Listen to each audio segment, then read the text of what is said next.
She lies. But not to me anymore. Marriage is like custom cabinetry. One wrong cut and it all falls apart. Standing in my workshop at 6 in the morning, running my hands over a piece of cherry wood that costs more than most people's monthly rent, I should have seen the parallels.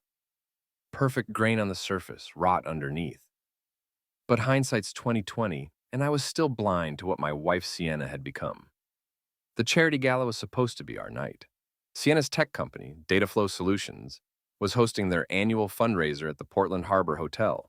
Black tie, open bar, the works. I'd even bought a new suit, navy blue, perfectly tailored because God knows Sienna would notice if I looked anything less than perfect next to her colleagues. "Evan, you ready?" Sienna called from upstairs. Her voice had that edge it got when she was stressed about appearances. Everything was about appearances with her now. I climbed the stairs to our bedroom, the old Victorian house creaking under my feet. We'd bought it 5 years ago when my custom cabinet business really took off. Sienna loved telling people we lived in a historic home. She never mentioned that I'd spent every weekend for 2 years fixing the plumbing and rewiring the electrical.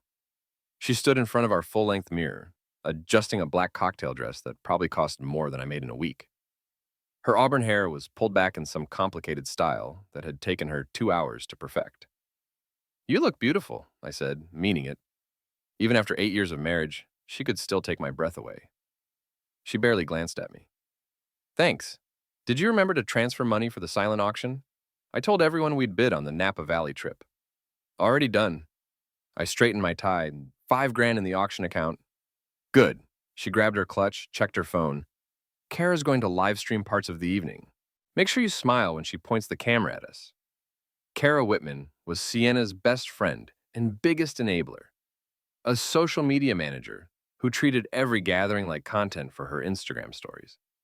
She'd been documenting Sienna's life obsessively for the past year, turning every dinner out and weekend trip into a carefully curated performance. The Harbor Hotel's ballroom was packed with Portland's tech elite and their spouses. Crystal chandeliers, ice sculptures, waiters, circulating with champagne and hors d'oeuvres that looked like tiny works of art. Sienna immediately went into networking mode, her laugh becoming brighter and more musical as she worked the room. I grabbed a beer from the bar and found myself talking to Tom Bradley, whose wife worked in Sienna's department. "How's business, Evan?" Tom asked. He was a good guy, an accountant who understood the value of honest work. "Can't complain, just finished a kitchen renovation in Cape Elizabeth.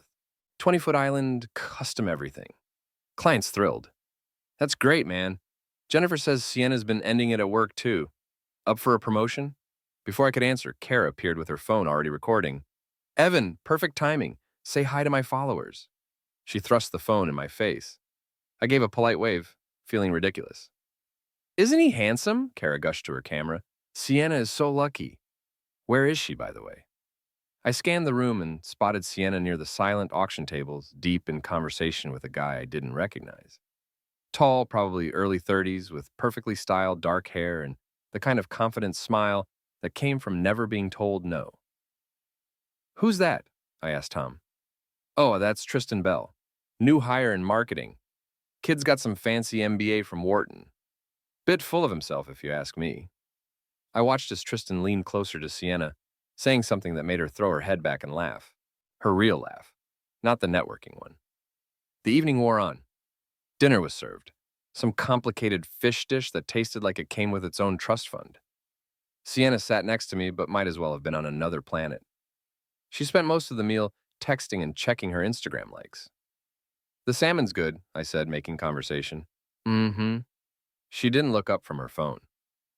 After dinner, the band started playing. I stood and offered her my hand. "Dance?" She glanced around the room, calculating. "I don't know. I'm waiting for Kara to finish her interview with the CEO. Come on, one dance. Remember our wedding? You made me practice for weeks." Something flickered across her face. Annoyance. Maybe embarrassment. "Evan, not now. People are watching." "So, we're married. Married people dance." I reached for her hand anyway, gently pulling her toward the dance floor. She resisted at first, then reluctantly followed. The band was playing something slow and romantic, and for a moment I thought we might recapture whatever we'd lost. Then I leaned in to kiss her. She pushed me away hard enough that people nearby turned to stare. "Stop it, Evan. You're embarrassing me." The words hit like a slap. Around us, conversations died. Phones appeared, including Kara's, which was definitely recording. "I'm embarrassing you?" I kept my voice low, but I could feel heat rising in my chest. "By trying to kiss my wife?" "Everyone's looking," she hissed. "I don't want to look taken." The ballroom felt like it was spinning. 8 years of marriage, and she didn't want to look taken. I became aware of the whispers, the phones pointed in our direction, the way people were suddenly very interested in our personal business. I reached down and slowly twisted my wedding ring off my finger. The gold band caught the chandelier light as I placed it carefully on the nearest table. "Problem solved," I said. The silence was deafening. Then the whispers started in earnest, spreading through the ballroom like wildfire. Kara's phone was definitely still recording, and I could see other people pulling out their devices. Sienna's face went white, then red. "Evan, what are you doing?" "Giving you what you want. You don't want to look taken?" "Congratulations. You're not." I turned and walked out of the ballroom, leaving my wife standing alone on the dance floor with 300 witnesses and God knows how many social media followers watching her perfect image crumble in real time. The drive home from the hotel took 20 minutes. 20 minutes of my phone buzzing constantly with texts, calls, and notifications. I turned it off and drove in blessed silence through the empty Portland streets. Our house looked different somehow when I pulled into the driveway. Still the same yellow Victorian with the wraparound porch I'd rebuilt by hand, but it felt smaller now, like something had shifted in its foundation. I went straight to my workshop in the basement. The familiar smell of the wood stain and sawdust was comforting. I had a dining room set to finish for a client in Falmouth. 8 chairs that needed their final coat of polyurethane. Mindless, methodical work. Exactly what I needed. I was halfway through the second chair when I heard Sienna's car in the driveway. The front door slammed hard enough to rattle the windows. "Evan!" Her voice echoed through the house. "Evan, get up here right now." I kept working. The polyurethane needed to go on smooth, no bubbles, no missed spots. Like everything else I did, it had to be perfect. Her heels clicked on the basement stairs. She appeared in the doorway still wearing her gala dress, but her perfect hair was disheveled and her makeup was smeared. "What the heck was that?" she demanded. I didn't look up from the chair. "What was what?" "Don't play dumb with me. That scene at the hotel. Do you have any idea what you've done?" "I gave you exactly what you asked for." I dipped the brush again, kept the strokes even. "You didn't want to look taken. Mission accomplished." "That's not what I meant, and you know it." Now I did look up. "What did you mean, Sienna? Explain it to me like I'm stupid." She opened her mouth, then closed it. For once, she didn't have a ready answer. "Because from where I was standing," I continued, "it looked like my wife was ashamed to be seen with me, ashamed to be married to me." Was I wrong? It's not that simple. Sure it is. Either you're proud to be my wife or you're not. Tonight, you made it pretty clear which one it is. She sat down on my workbench, suddenly looking exhausted. "You don't understand the pressure I'm under at work. There are politics, appearances that matter. That promotion I'm up for, what does your promotion have to do with being embarrassed by your husband?" Tristan said. She stopped abruptly. "Tristan?" The name hit me like a physical blow. "The pretty boy you were talking to all night? What does he have to do with anything?" "Nothing, he's a colleague. He was giving me advice about navigating office dynamics." "And his advice was to act single?" "No, of course not. You're twisting everything." I set down the brush and really looked at her. The woman I'd married had been confident, but never cruel, ambitious, but never at the expense of others. When had she become this stranger who cared more about appearances than her own marriage? "I'm going to bed," she said finally. "We'll talk about this tomorrow when you're being rational." After she left, I sat in the workshop for another hour, not working, just thinking. My phone was still off, but I could imagine the social media explosion happening without me. By morning, half of Portland would know that Evan Harper had publicly removed his wedding ring at the Dataflow charity gala. Around midnight, I went upstairs. Sienna was already asleep, or pretending to be. I grabbed a pillow and went back to the couch in my workshop. It wouldn't be the first time I'd slept there, though usually it was because I'd worked too late on a project, not because my marriage was falling apart. I woke up at 5:30 to the sound of my phone buzzing.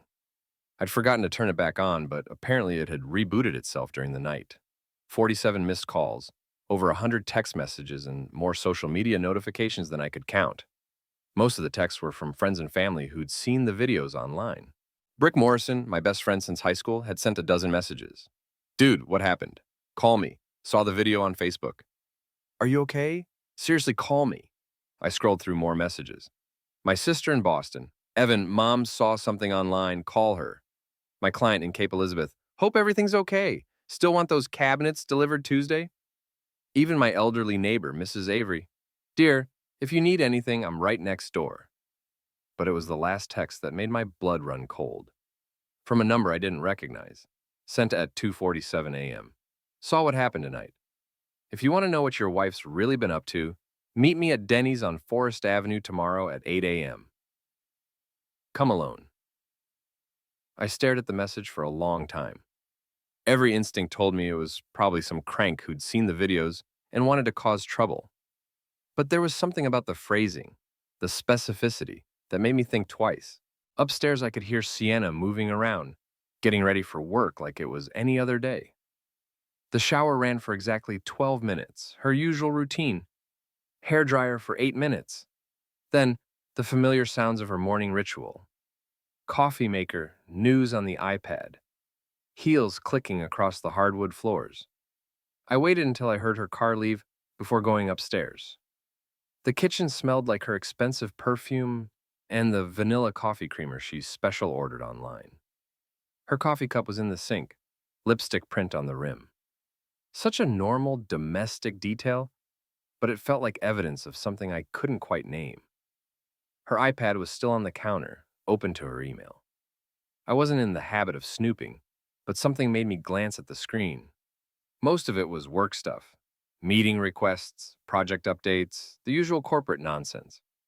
But one email caught my eye. From Tristan Bell, sent at 11:23 p.m. last night. Hope you're okay after tonight's drama. Want to grab coffee tomorrow and talk? I know a place that's private. I stared at the message, reading it 3 times. Coffee, private. Less than 2 hours after I'd walked out of the gala. My hands were shaking as I took a screenshot with my phone. I'd never spied on Sienna before, never felt the need to. But that text from the unknown number was starting to make more sense. At 7:45 a.m., I was sitting in my truck outside the Denny's on Forest Avenue, watching early commuters grab coffee and breakfast sandwiches. I felt ridiculous, like I was in some bad detective movie. But I was here, which said something about how desperate I was for answers. At exactly 8 o'clock, a woman in her 50s approached my truck. I recognized her as someone from Sienna's office. I'd seen her at company Christmas parties. Sandy hair, kind eyes behind wire-rimmed glasses, the look of someone who noticed everything and said little. I rolled down my window. You're the one who texted? I'm Margaret Chen, from HR. Can we talk inside? Denny's was nearly empty except for a few construction workers and one guy who looked like he'd been there all night. Margaret ordered coffee and sat across from me in a corner booth. I shouldn't be doing this, she said without preamble. But what I saw last night, you deserve to know. Know what? She pulled out her phone and showed me a photo. Sienna and Tristan at what looked like a restaurant, sitting very close together, his hand covering hers on the table. This was taken 3 weeks ago at Lucia's downtown. They've been meeting regularly for about 2 months. My stomach dropped. Meeting for what? At first, I thought it was work-related. Tristan's been consulting on the Morrison account that Sienna's managing. But then I started noticing other things. Long lunches that weren't on anyone's calendar. Sienna leaving early on days when Tristan was also out. Whispered conversations that stopped when other people approached. She showed me another photo. This one was more recent. Sienna and Tristan in the parking garage, under her office building, standing close enough to kiss. I took this one last Friday. I was working late, saw them from my office window. I stared at the image, trying to process what I was seeing. Why are you showing me this? Because I've been married for 28 years and I know what betrayal looks like. And because your wife has been telling people at the office that you're controlling and jealous, setting up a narrative. A narrative for what? For when she leaves you. She's been asking HR about the company's policy on dating between departments. Hypothetically, of course. The coffee tasted like ash in my mouth. How long have you known? I suspected for weeks, but I wasn't sure until last night. The way they looked at each other during the gala, the way she reacted when you tried to kiss her, it all made sense. Margaret reached across the table and squeezed my hand. I'm sorry, Evan, I know this is hard to hear. I drove home in a daze. Margaret's photos burned into my brain. The house felt different when I walked in, not like a home anymore, but like a crime scene where I was gathering evidence. Sienna's laptop was on the kitchen counter, closed but not locked. I'd never violated her privacy before, but apparently we were in uncharted territory now. Her browser history told the story Margaret's photos had started. Restaurant reservations for two at places I'd never heard of. Google searches for how to tell your husband you want a divorce, and Maine divorce laws community property. A Pinterest board titled New Beginning filled with images of single-woman apartments and inspirational quotes about independence. But it was the text messages that really destroyed me. Months of them, going back to February. Tristan calling her beautiful, complaining about his boring girlfriend, making plans to meet. Sienna responding with heart emojis and messages about how unhappy she was at home. The most recent exchange was from this morning. Tristan. Last night was crazy. Are you okay? Sienna. Embarrassed but relieved. It's been building for months. Tristan. Maybe it's a sign. Time for a fresh start? Sienna. Maybe it is. Coffee later? I need to talk to someone who understands. Tristan. Always. You know I'm here for you. I screenshotted everything, my hands steady now despite the rage building in my chest. If Sienna wanted a fresh start, I'd give her one. But it wasn't going to be the fairy tale she was imagining. The next few days passed in a strange, suspended reality. Sienna and I moved around each other like polite strangers sharing a hotel room. She left early for work and came home late, always with explanations about important meetings or project deadlines. I worked in my shop, finished the Falmouth dining set, and started planning. The social media storm from the gala had died down, but the damage was done. Half our friends were texting me with concerned messages, while the other half seemed to be waiting to see which side to choose. It's funny how quickly people start picking teams when a marriage implodes publicly.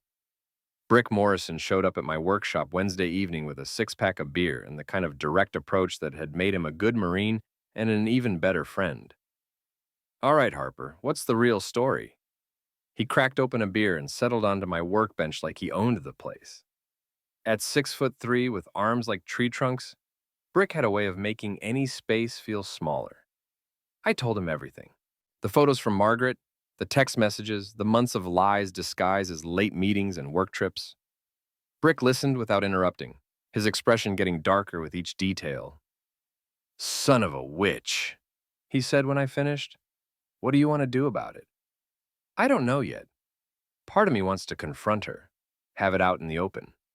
But another part of me thinks I should let her keep digging her own grave. Smart money's on option 2. Give her enough rope, she'll hang herself. Brick drained his beer. You got a lawyer yet? Not yet. I keep thinking maybe we can work it out, but she's screwing around with some office pretty boy and planning her exit strategy. Brick's voice was matter of fact, no judgment. Evan, you're a good guy. Too good, maybe, but this isn't about being nice anymore. This is about protecting yourself. He was right, and I knew it. But knowing something and accepting it are different things. Thursday morning brought an unexpected visitor. I was installing cabinet hardware in my shop when I heard a knock at the front door. Through the window, I saw Tessa Lynn, one of Sienna's friends from her book club. Tessa was different from the rest of Sienna's crowd. Quieter, more thoughtful. A librarian at Portland Public who'd always struck me as genuinely kind, rather than performatively nice like Kara and the others. Hi, Evan. I hope you don't mind me stopping by. Of course not. Come in. Coffee? We sat at my kitchen table. The same one where Sienna and I used to have breakfast together every morning before work became more important than marriage. I wanted to talk to you about what happened at the gala, Tessa said, and about some things I've been noticing, such as... Tessa hesitated, then seemed to make up her mind. Sienna's been different lately. More secretive, more concerned with image than substance. The book club has noticed. How so? She used to actually read the books. Now she just skims Spark Notes and spends most of the meetings talking about work or showing us pictures from expensive restaurants. Last month, Kara suggested we read some self-help book about living your authentic life, instead of the Toni Morrison novel we'd planned. Sienna was all for it. I poured more coffee, letting Tessa find her words. The thing is, some of us started wondering who she was having all these business dinners with. The restaurants she was posting about. They're not really business dinner places, if you know what I mean. Romantic places? Exactly. Candlelit, intimate. Not where you'd take a client or discuss quarterly reports. Tessa pulled out her phone. I probably shouldn't show you this, but the photo is from Instagram, posted to Sienna's story 2 weeks ago. A dimly lit table set for 2 wine glasses, the kind of cozy atmosphere that screamed date night. The caption read, "Working dinner, but at least the ambiance is nice. Blessed # work life." That's Petite Jacqueline, Tessa said. I know because my husband took me there for our anniversary. It's the most romantic restaurant in the old port. No one talks business there. I studied the photo, noting details I'd missed when Sienna showed it to me originally. 2 wine glasses, both with lipstick prints. A dessert plate with 2 forks. Her wedding ring noticeably absent from the hand holding the wine glass. There's more, Tessa said reluctantly. Kara's been acting weird too. She keeps making comments about how Sienna deserves better, how successful women sometimes outgrow their first marriages. It's like she's building a narrative. That's what Margaret from HR said. Building a narrative. Tessa looked surprised. You talked to Margaret Chen? I told her about the Denny's meeting, the photos, the evidence of months of deception. Tessa listened with growing anger. I can't believe this. We all thought you two were solid. Sienna used to talk about you constantly. How talented you were. How proud she was of your business success. When did that change? Around the time Tristan started at Dataflow. Suddenly, every conversation became about work stress and how hard it was being married to someone who didn't understand the corporate world. Tessa made air quotes, her distaste obvious. I need to ask you something, and I understand if you can't answer, I said. Are the other book club members talking about this? Do they know what's going on? Tessa sighed. It's complicated. Kara's completely in Sienna's corner, no matter what. She sees herself as Sienna's best friend and biggest supporter. But Sarah and Jennifer have been asking questions. They're not stupid, and they like you. What kind of questions? About whether Sienna's been honest about your marriage problems. About whether this whole thing is as one-sided as she's been making it seem. Tessa leaned forward. Evan, I think you need to know that Sienna's been telling people you're controlling and unsupportive of her career. That you resent her success. The accusation hit like a physical blow. That's not true. I've always supported her career. Heck, I encouraged her to take the Dataflow job in the first place. I know. That's why some of us are starting to see through the story she's spinning. After Tessa left, I sat in my kitchen feeling like the ground was shifting under my feet. It wasn't just about Sienna having an affair anymore. She was actively working to rewrite the history of our marriage, painting me as the villain in her story of liberation. That evening, Sienna came home with takeout from our favorite Thai place. For a moment, I wondered if she was trying to make peace, to find our way back to each other. I thought we could have dinner together, she said, unpacking containers of pad thai and green curry. We haven't talked much this week. We ate in relative silence, the conversation stilted and careful. She asked about my work, I asked about hers, everything polite and surface level, like we were acquaintances rather than spouses. Evan, she said finally, I think we need to talk about what happened at the gala. Okay. The way you reacted, it was humiliating. People are still talking about it. I set down my fork. I reacted to you pushing me away when I tried to kiss you, in public, at a work function where everyone knows we're married. It wasn't personal, the timing wasn't right. When is the timing right, Sienna? Because I can't remember the last time you wanted me to touch you in public or private. She flushed. That's not fair. Isn't it? When's the last time we had dinner together without you checking your phone?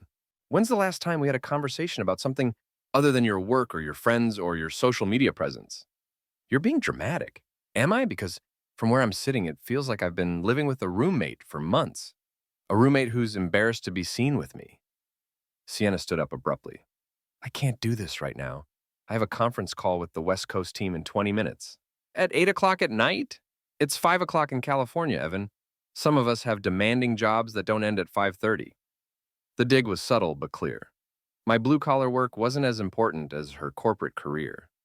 I watched her grab her laptop and head upstairs, leaving me alone with the remnants of our failed attempt at reconciliation.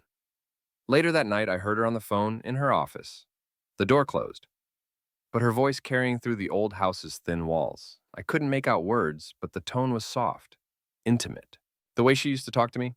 I checked the time, 10:47 p.m. Too late for a work call, even with the West Coast. Friday brought the kind of October rain that turns Portland's streets into rivers and makes everyone drive like they've never seen water before. I was in my shop working on a custom bookshelf for a client in Yarmouth when my phone rang. Kara Whitman's name appeared on the screen. I almost didn't answer. Kara had been Sienna's mouthpiece for years, and I doubted she was calling to check on my well-being. But curiosity won out. Evan, hi. I hope you don't mind me calling. What can I do for you, Kara? I wanted to talk to you about Sienna, about what's been happening.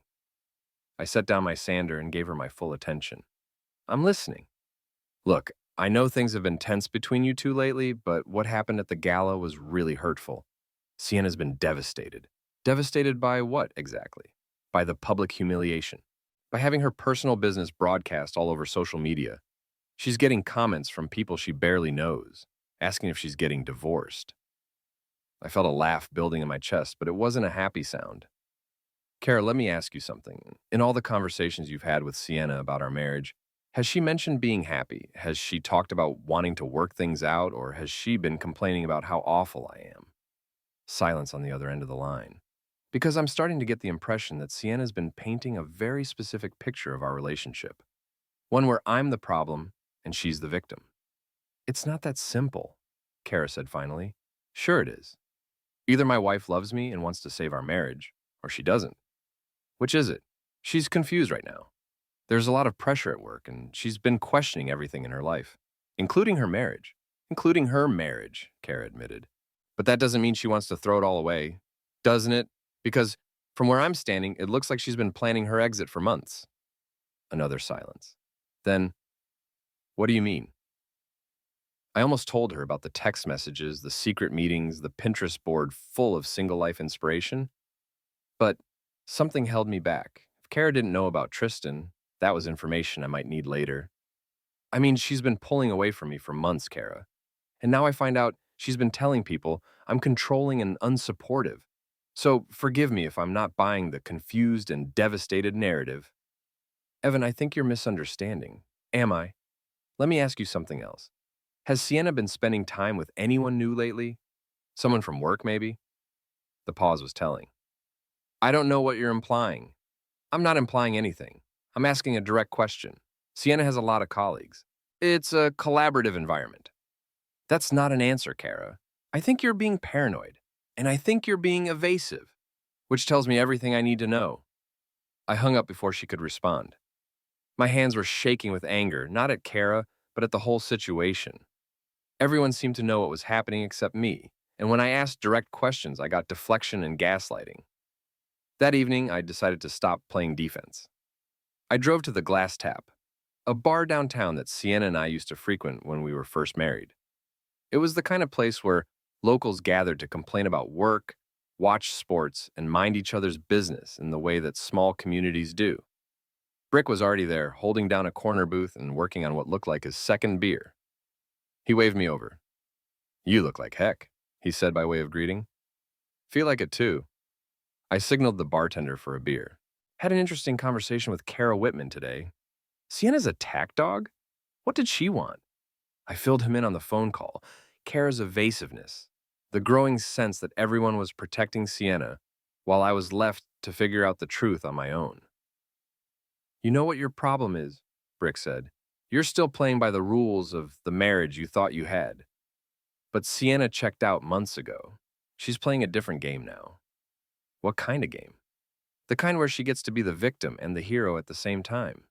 She gets sympathy for being married to a controlling husband, and she gets credit for being brave enough to leave him. The bartender, an older guy named Pete, who'd been working at the Glass Tap for 20 years, set down my beer and lingered. You're Sienna Harper's husband, right? He said.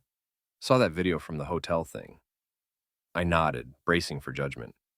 For what it's worth, I thought you handled it with class. Could have made a bigger scene, but you just walked away. Thanks.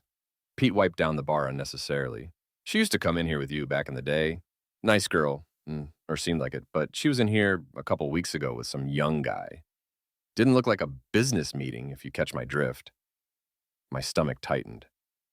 What did they look like together? Like two people who couldn't keep their hands off each other. Real cozy. She kept looking around like she was worried about being seen, but they were definitely intimate. Brick leaned forward. You sure it was her? Positive. Red hair, real put together looking.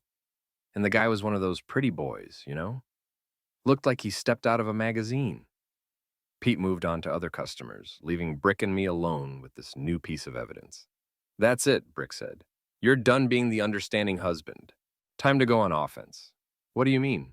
I mean, stop letting her control the narrative. Stop letting her friends make you the bad guy. You've got proof she's cheating, right? I nodded. Then use it. Not to hurt her, but to protect yourself. Because I guarantee you she's not going to play fair when this thing goes public. As if summoned by our conversation, the front door of the glass tap opened, and Sienna walked in with three of her friends. Kara, Sarah Martinez, and Jennifer Walsh. They were dressed for a night out, the kind of girls' night that involved expensive cocktails and Instagram photos. They didn't see me at first, settling into a high-top table near the front windows. But Kara spotted me within minutes, her expression shifting from surprise to something that looked like guilt. She said something to the others, and they all turned to look at me. Sienna's face went pale, then red. This is about to get interesting, Brick muttered. Sienna stood up and walked over to our booth, her friends watching like it was a reality TV show. Evan, I didn't expect to see you here. It's a public place, Sienna. I have as much right to be here as you do. Of course, I just meant we're having girls' night. I don't want any drama. Neither do I. Enjoy your evening. She hesitated like she wanted to say more, then thought better of it. But as she turned to leave, I made a decision. Sienna, wait. She turned back, eyebrows raised. I had an interesting conversation with Kara today about how devastated you've been by what happened at the gala. I have been devastated. By the public humiliation of your husband removing his wedding ring after you pushed him away. By having our private business become public entertainment. I stood up, aware that the entire bar was now listening to our conversation. Our private business. That's interesting phrasing. What do you mean? I mean, if you're so concerned about privacy, maybe you should be more careful about where you have your business dinners. The color drained from her face. I don't know what you're talking about. Petite Jacqueline. 2 weeks ago. Very romantic atmosphere for a work meeting. Behind her, I could see her friends exchanging glances. Kara looked like she wanted to disappear. That was a work dinner, Sienna said, but her voice lacked conviction. With 2 wine glasses and dessert for 2? Must have been some client. Evan, you're making a scene. Am I? Because it seems to me like I'm just asking questions about my wife's work schedule. Unless there's something else I should know about. The standoff lasted maybe 10 seconds, but it felt like an hour. Finally, Sienna turned and walked back to her table, grabbing her purse. We're leaving, she announced to her friends. As they filed out, Jennifer Walsh lingered by our booth. For what it's worth, Evan, some of us aren't buying the story she's been telling. After they left, the glass tap felt smaller and quieter. Pete brought me another beer without being asked. That took guts, he said. Or stupidity, I'm not sure which. Brick clapped me on the shoulder. Definitely guts. And you just served notice that you're not going to roll over and play dead. I drove home that night feeling like I'd crossed a line I couldn't uncross. The polite fiction that Sienna and I were just going through a rough patch was over. Whatever came next would be messier, uglier, and more public than either of us wanted. But maybe that was exactly what needed to happen. The weekend passed in tense silence. Sienna spent most of Saturday at the office, claiming she had to catch up on the Morrison account. Sunday, she went to yoga and then had lunch with her sister in Brunswick. I worked in my shop and tried to pretend everything was normal, but the house felt like a stage set waiting for the next act to begin. Monday morning brought clarity in the form of a text message from Tristan Bell. It was sent to my phone at 7:23 a.m., clearly meant for Sienna. Can't stop thinking about Friday night. When can I see you again? I stared at the message for a long moment, then screenshotted it before responding. Wrong number, Romeo. But thanks for the confirmation. My phone rang within 30 seconds. Unknown number. Who is this? Tristan's voice was panicked. This is Evan Harper, Sienna's husband. The one you've been helping my wife cheat on. Silence. Hello? Still there, Tristan? Look, man, I don't know what you think is happening. I think my wife has been having an affair with you for months. I think you've been meeting at romantic restaurants and texting each other like teenagers. And I think you just accidentally confirmed it by sending me a message meant for her. It's not what you think. Really? What is it then? Because from where I'm sitting, it looks pretty straightforward. We're just friends, close friends. Close friends who can't stop thinking about Friday night? What happened Friday night, Tristan? Another long pause. Nothing happened. So, you can't stop thinking about nothing? That's fascinating. Evan, listen. No, you listen. I know about the restaurants, the secret meetings, the late night phone calls. I know about the Pinterest board and the divorce research. I know my wife has been planning her exit while lying to my face every single day. I never meant for it to happen this way. The admission hung in the air between us. Finally, some truth. But it did happen this way, so now what? I don't know. Here's what's going to happen, Tristan. You're going to stop seeing my wife. You're going to stop texting her, calling her, and having cozy little business meetings. And if you don't, I'm going to make sure everyone at Dataflow knows exactly what kind of colleague you are. You can't threaten me. I'm not threatening you. I'm making you a promise.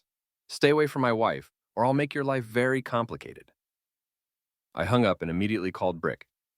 I need a favor, I said when he answered. Name it. I need you to help me document everything.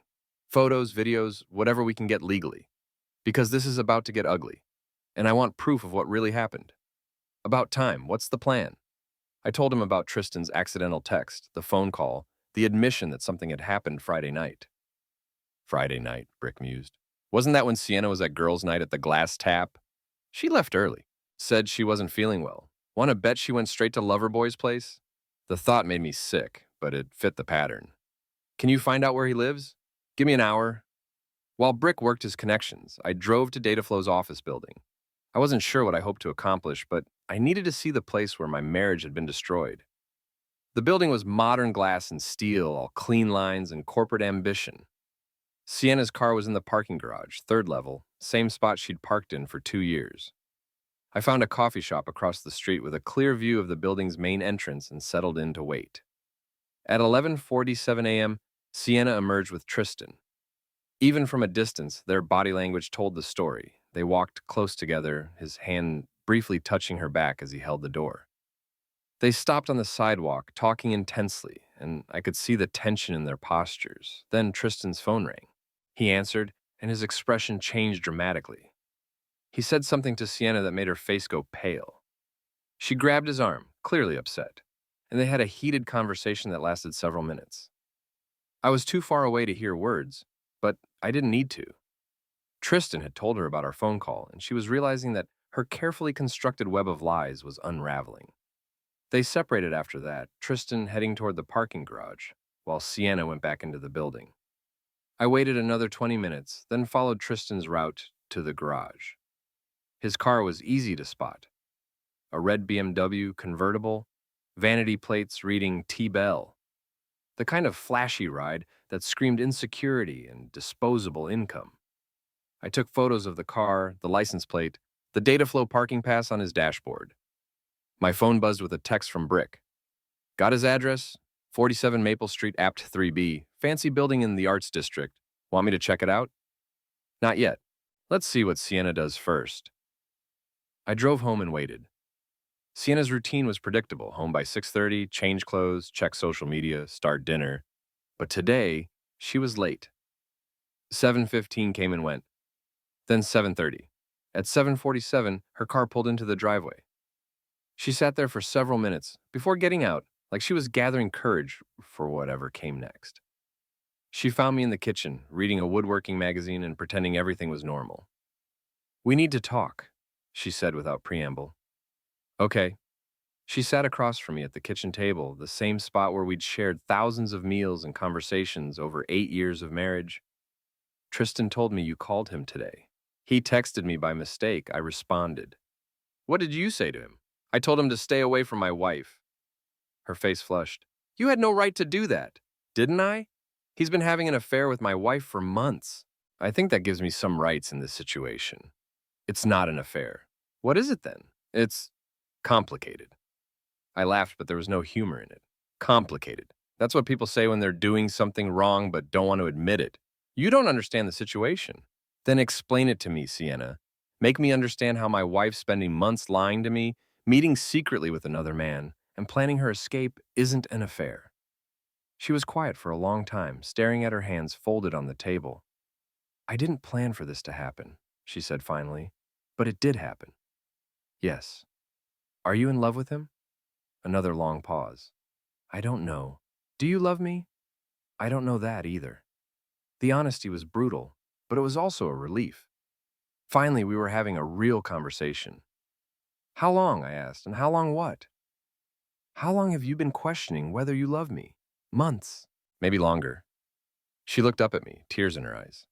I kept thinking it was just a phase, that the feelings would come back, but they didn't. So you found someone else. It wasn't like that. Tristan and I started as friends. He listened to me, understood what I was going through at work. He made me feel appreciated. And I didn't? Not the way I needed. I felt like I'd been punched in the stomach. What did I do wrong, Sienna? What could I have done differently? It's not about what you did wrong, it's about who we've become. We're different people than we were when we got married. Different how? I've grown. My career has taken off. I have new interests, new goals, but you're still the same person you were 8 years ago. The accusation stung because there was truth in it, but not the truth she thought. You're right, I said. I am still the same person. I still believe in honesty, commitment, and working through problems instead of running away from them. I still think marriage means something more than a legal contract you can dissolve when it becomes inconvenient. That's not fair, isn't it?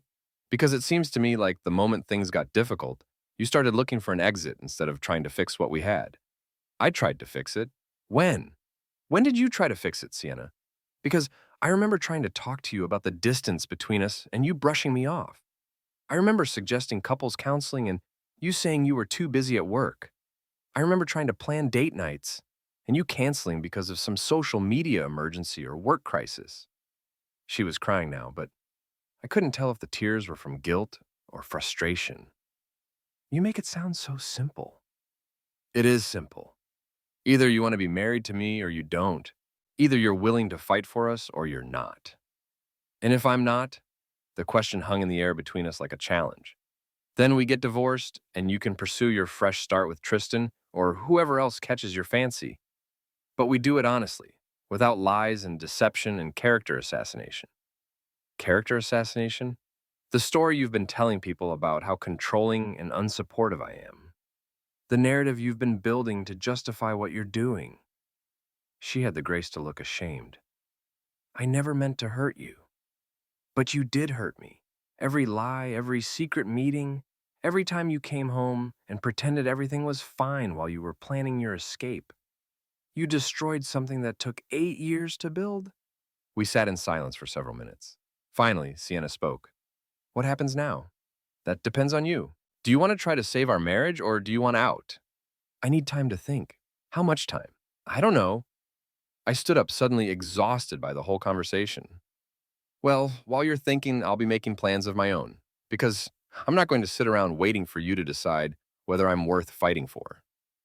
That night, Sienna slept in the guest room. I lay awake in our bed, staring at the ceiling and listening to the old house settle around us. Somewhere in the distance, I could hear sirens, probably heading to some other domestic crisis in some other failing marriage. But for the first time in months, I felt something like peace. The lies were finally in the open. Whatever came next would be honest, even if it was ugly. I was done being the understanding husband. It was time to be something else entirely. The next morning brought an unexpected development. I was in my workshop at 6 a.m. unable to sleep when my phone rang. Margaret Chen from HR. Evan, I hope I'm not calling too early. Not at all. What's going on? There's been a development at work. Tristan Bell filed a harassment complaint against you yesterday, claiming you threatened him. I felt my blood pressure spike. He did what? He says you called him and made threatening statements about making his life complicated if he didn't stop seeing Sienna. I told him to stay away from my wife. That's not harassment. That's a reasonable request from a betrayed husband. I understand, but he's claiming he feels unsafe. He's asking for a restraining order. On what grounds? I never threatened violence. That's what I told HR, but there's something else you should know. Sienna corroborated his story. She told our director that you've been exhibiting controlling and potentially dangerous behavior. The betrayal hit me like a physical blow. Bad enough that she'd been cheating, but now she was actively trying to paint me as some kind of threat. Margaret, you know that's not true. You've seen me at company events for years. I know, Evan, that's why I'm calling. Because I also know what I saw in those photos, and I know who's really lying here. What can I do? Document everything, every interaction, every conversation, and be very careful about any contact with either of them. They're clearly trying to build a case that you're the aggressor. After Margaret hung up, I sat in my workshop trying to process this new reality. Not only was my wife having an affair, but she and her lover were now actively working to make me look like the villain. I called my lawyer, David Brennan, a family law attorney Brick had recommended. I need to see you today, I told him. Emergency. How big an emergency? My wife is having an affair. And now she and her lover are trying to get a restraining order against me. I'll make time. Can you be here at 10? David's office was in a converted Victorian house in the Old Port, all exposed brick and hardwood floors. He was a guy in his 50s who looked like he'd seen every variation of marital disaster and wasn't surprised by any of them anymore. I laid out the whole story, the affair, the evidence, Tristan's accidental text, and now the harassment complaint. David listened without interrupting, taking notes on a legal pad. First thing, he said when I finished, no more contact with the boyfriend. None. Don't call him, don't text him, don't go near him. They're baiting you into doing something they can use against you. But he's sleeping with my wife, and that's between your wife and you. The boyfriend is irrelevant to your marriage. Legally speaking, focus on Sienna. What about the restraining order? Unlikely to be granted based on what you've told me. One phone call where you told him to stay away from your wife isn't harassment, but we need to be prepared for them to escalate. How? False domestic violence claims, allegations of financial control or emotional misuse. It's a common playbook for people trying to justify their own bad behavior. David leaned back in his chair. Evan, I need to ask you something, and I need you to be completely honest. Have you ever laid a hand on your wife? Ever threatened her physically? Ever controlled her access to money or communication? Never. I've never even raised my voice to her until this week. Good, because they're going to try to paint you as a misuser. It's the easiest way to flip the narrative and make her the victim. So what do? We go on offense. File for divorce first, on grounds of adultery. Present all your evidence. Make them respond to your accusations instead of letting them control the story. I left David's office with a thick folder of paperwork and a sick feeling in my stomach. Filing for divorce felt like admitting defeat, but I was beginning to understand that the marriage I'd been trying to save had ended months ago. I just hadn't been informed. That afternoon, I drove to Brick's auto repair shop. He was under the hood of a Honda Civic, cursing at something in the engine compartment. Legal advice didn't go well, he asked, wiping his hands on a rag. Could be better. They're trying to flip the script, make me the bad guy. Figured they might. What's the plan? File for divorce, present evidence of the affair, hope the truth matters more than their sob story. Brick nodded. What do you need from me? Help me document everything, and maybe keep an eye on things while I'm dealing with lawyers. You got it, but Evan, you need to prepare yourself for this to get worse before it gets better. How much worse? These people have already shown they're willing to lie and manipulate to get what they want. They're not going to stop just because you filed some paperwork. He was right, of course. That evening, I got a preview of what was coming. I was at home working on invoices when someone started pounding on my front door. Not knocking, pounding. Through the window, I saw Kara Whitman on my front porch, her face red with anger. I opened the door but left the chain on. What do you want, Kara? I want to talk to you about what you're doing to Sienna. I'm not doing anything to Sienna. Bees. You're stalking her, threatening her friends, trying to destroy her reputation. I'm protecting myself from my cheating wife and her lying boyfriend. Sienna is not cheating. I pulled out my phone and showed her the screenshot of Tristan's accidental text. Can't stop thinking about Friday night. When can I see you again? That sound like a business relationship to you? Kara's expression faltered for a moment, then hardened again. You probably faked that. Right. I faked a text message from a number I didn't have, about a night I didn't know they'd spent together, and somehow tricked Tristan into admitting it during our phone call. Sienna says you're becoming dangerous, that you've been following her, making threats. Sienna's lying, Kara. just like she's been lying about everything else for months. I don't believe you. I don't care what you believe. But you might want to ask yourself why you're standing on my porch defending someone who's been lying to you too. What do you mean? I mean, Sienna's been having an affair for months, and you've been helping her cover it up. All those girls' nights, all those work emergencies, all those times she needed you to provide an alibi. You've been an accessory to adultery. Kara's face went pale. That's not... She wouldn't what? Lie to her best friend? Use you to help deceive her husband? Because that's exactly what she's been doing. I closed the door and left Kara standing on my porch. Through the window, I watched her pull out her phone and make a call, probably to Sienna. The conversation looked heated. An hour later, my phone rang. Sienna. What did you say to Kara? I told her the truth. Something you might want to try sometime. You're destroying my friendships. I'm not destroying anything, Sienna. You did that when you decided to lie to everyone who cares about you. I want you to stop. Stop talking to my friends. Stop interfering with my work. Stop trying to control the situation. Or what? Or I'll file for a restraining order myself. I'll tell them you're stalking me, threatening me, making me fear for my safety. The threat was delivered in a calm, matter-of-fact tone that made it even more chilling. Go ahead, I said. File your restraining order. But remember, Sienna, once we're in court, everything comes out. Every lie, every secret meeting, every text message. Are you ready for that level of scrutiny? She hung up without answering. That night, I barely slept. I kept thinking about the woman I'd married 8 years ago, trying to figure out when she'd become someone capable of such calculated cruelty. The Sienna I'd fallen in love with had been ambitious but kind, driven but honest. This new version was a stranger wearing my wife's face. Wednesday morning brought the answer to my question. I was drinking coffee and reading the divorce papers David had prepared when I heard a car in the driveway. Through the kitchen window, I saw a police cruiser. 2 officers came to the door, both young, both looking like they'd rather be anywhere else. Mr. Harper, we need to speak with you about a complaint filed by your wife. They were polite but firm. Sienna had filed for a temporary restraining order, claiming I'd been following her, making threatening phone calls, and exhibiting increasingly erratic behavior. The order required me to stay at least 500 feet away from her workplace, and any location where she might reasonably be expected to be.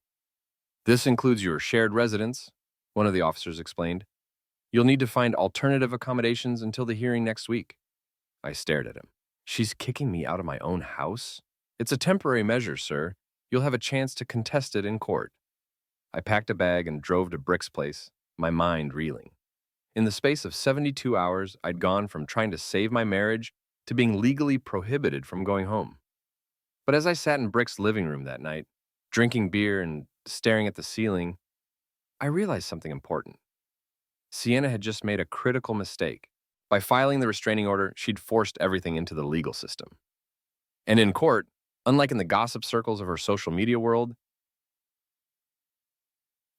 the truth actually mattered. She wanted to play hardball, fine, but she was about to learn that I'd been building custom cabinets for 15 years, and I knew how to work with precision tools. It was time to show her what real craftsmanship looked like.